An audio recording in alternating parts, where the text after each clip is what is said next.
Tonight I want to have a conversation about this incredible global issue that's at the intersection of land use, food, and environment, something we can all relate to, and what I've been calling the other inconvenient truth. But first, I want to take you on a little journey. Let's first visit our planet, but at night and from space. This is what our planet looks like from outer space at nighttime if you were to take a satellite and travel around the planet. And the thing you would notice first, of course, is how dominant the human presence on our planet is.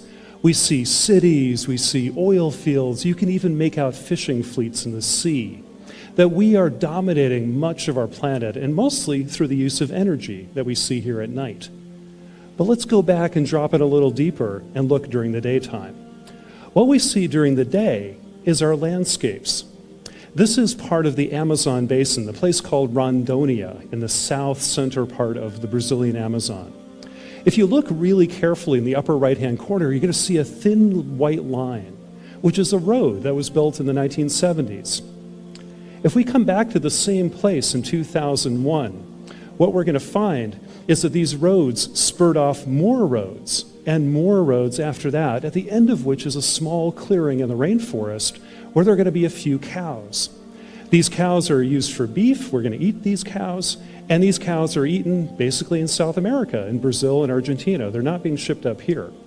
But this kind of fishbone pattern of deforestation is something we notice a lot of around the tropics, especially in this part of the world. If we go a little bit further south in our little tour of the world, we can go to the Bolivian edge of the Amazon, here also in 1975. And if you look really carefully, there's a thin white line through that kind of scene, and there's a lone farmer out there in the middle of the primeval jungle. Let's come back again a few years later, here in 2003, and we'll see that that landscape actually looks a lot more like Iowa than it does like a rainforest. In fact, what you're seeing here are soybean fields. These soybeans are being shipped to Europe and to China as animal feed, especially after the mad cow disease scare about a decade ago, where we don't want to feed animals animal protein anymore because that can transmit disease. Instead, we want to feed them more vegetable protein. So soybeans have really exploded, showing how trade and globalization are, really responsible for the connections to rainforest and the Amazon. Incredibly strange and interconnected world that we have today. Well, again and again, what we find as we look around the world in our little tour of the world is that landscape after landscape after landscape have been cleared and altered for growing food and other crops. What's really interesting is this water's got to come from someplace, and it comes from here, the Colorado River in North America. Well, the Colorado on a typical day in the 1950s, this is just not a flood, not a drought, kind of an average day, looks something like this. But if we come back today, during a normal condition to the exact same location, this is what's left.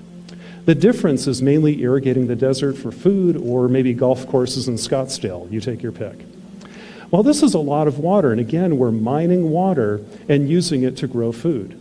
And today, if you travel down further down the Colorado, it dries up completely and no longer flows into the ocean. We've literally consumed an entire river in North America for irrigation.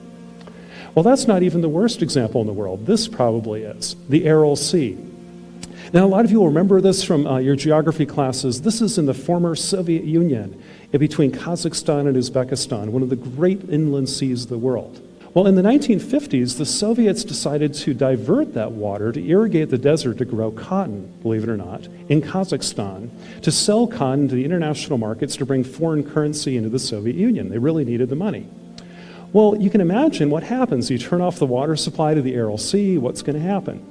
Here it is in 1973, 1986, 1999, 2004, and about 11 months ago. It's pretty extraordinary.